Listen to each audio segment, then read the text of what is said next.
KSFEയിൽ ചിട്ടി വായ്പാ കുടിശ്ശികകൾക്കായി ഒറ്റത്തവണ തീർപ്പാക്കൽ പദ്ധതി നടപ്പാക്കാൻ തീരുമാനം. ഇതിനായി ആശ്വാസ് 2024 പദ്ധതി ഓഗസ്റ്റ് 1 ആരംഭിക്കും. സെപ്റ്റംബർ 30 വരെ തുടരുന്ന പദ്ധതി കുടിശ്ശികയുള്ള എല്ലാ KSFE ഇടപാടുകാർക്കും ആശ്വാസമാകുന്ന നിലയിലാണ് നടപ്പാക്കുന്നതെന്ന് ധനകാര്യമന്ത്രി KN ബാലഗോപാൽ അറിയിച്ചു.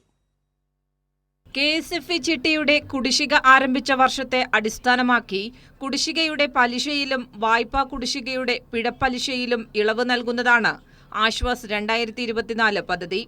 2018 ഏപ്രിൽ 1 മുൻപ് കുടിശ്ശികയായ അക്കൗണ്ടുകളിൽ ചിട്ടിക്ക് 50% പലിശ ഇളവും വായ്പയ്ക്ക് 50% പിഴപ്പലിശ ഇളവും ലഭിക്കും.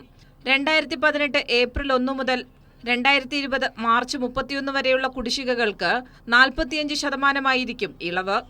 2020 ഏപ്രിൽ 1 മുതൽ 2022 മാർച്ച് 31 വരെയുള്ള കുടിശ്ശികകൾക്ക് 40%, 2022 മുതൽ 2023 മാർച്ച് 31 വരെയുള്ള കുടിശ്ശികകൾക്ക് 30% വീതവും, 2023 മുതൽ 2023 സെപ്റ്റംബർ 30 വരെയുള്ള കുടിശ്ശികകൾക്ക് 25% വീതവുമാണ് ഇളവ് ലഭിക്കുക.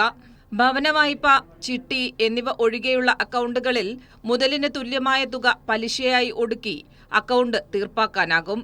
മുതലിനേക്കാൾ ഉയർന്ന പലിശ ബാധ്യതയിൽ മുതലിന് തുല്യമായ പലിശ തുക ഒടുക്കിയാൽ മതിയാകും. ശാഖകളിൽ നിന്ന് റവന്യൂ റിക്കവറിക്കായി അയച്ച അക്കൗണ്ടുകളിൽ റിക്കവറി നടപടികളുടെ ഫയലാകാത്ത കേസുകളിൽ കുടിശ്ശികക്കാരെ വീണ്ടും ബന്ധപ്പെട്ട് പുതിയ പദ്ധതിയുടെ ആനുകൂല്യം നൽകി അക്കൗണ്ടിൽ തീർപ്പ് കൽപ്പിക്കാൻ ശാഖാ മാനേജർക്ക് ചുമതല നൽകാനും ധനവകുപ്പ് തീരുമാനിച്ചു. ഒറ്റത്തവണ തീർപ്പാക്കൽ പദ്ധതിയിൽ തീർപ്പാക്കാനാകാത്ത RR ഫയലുകൾ തീർപ്പാക്കാൻ അദാലത്ത് മേളകൾ സംഘടിപ്പിക്കാനും തീരുമാനിച്ചു. കൈരളി ന്യൂസ്, തിരുവനന്തപുരം.